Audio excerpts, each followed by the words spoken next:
Po, gjatë ditës së sotme e ajte, në mëngjes, Komisioni Qendror i Zgjedhjeve, në fakt qendra numërimi dhe rezultateve, ka filluar me zbatimin e vendimit Komisionit Qendror të Zgjedhjeve, pra gjatë ditës së sotme ka filluar procesi i numërimit të 185 vendvotimeve për të cilat ka vendosur Komisioni Qendror i Zgjedhjeve që të rinumërohen. Pra, ky numër i vendvotimeve, 185, është nga numri përgjithshëm prej 2498 vendvotime, apo 7.41% e tyre, për të cilat do thotë KQZ ka vendosur që të rinumërohen.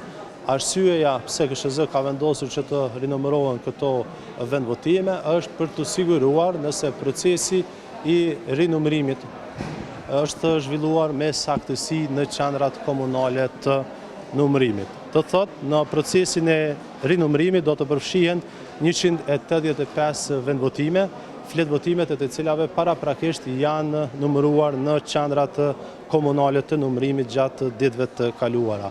Sipas dinamikës e cila po zhvillohet në QNR, besojmë që brenda 2 ditësh do të përmbyllet rinumërimi i të gjitha këtyre vendvotimeve. Sa i përket çështjes së rezultateve, së pari Komisioni Qendror i Zgjedhjeve është i gatshëm teknikisht që të shpallë rezultatet përfundimtare të zgjedhjeve të 7 qershorit, por sipas ligjit për zgjedhjet e përgjithshme duhet të presim nëse do të ketë ankesa lidhur me administrimin e numërimit nga dita e fundit e zhvilluar në qendrën e numërimit dhe të rezultateve, konkretisht nga dita e djeshme mërkur. Në verzionin më të mirë, pra nëse nuk do të ketë ankesa, atëherë KQZ sigurisht se mund të procedojë me shpalljen e rezultateve përfundimtare.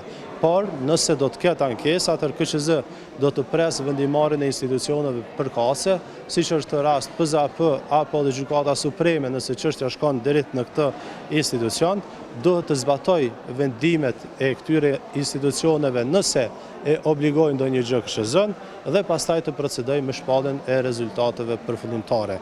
Natyrisht se para shpalljes së rezultateve përfundimtare, KQZ do të shurtojë gjetjet që dalin nga procesi i rinumërimit. Kjo do të thotë se në fund të rinumërimit të këtyre vendvotimeve do të përgatitet një raport i detajuar lidhur me gjetjet e evidentuara. Raporti do të parashitet anëtarëve të Komisionit Qendror të Zgjedhjeve për shqyrtim dhe vendimarrje. Krejt në fund, varësisht nga gjetjet dhe rekomandimet e përfshira në këtë raport, KQZ do të vendosë për hapat e mëtej.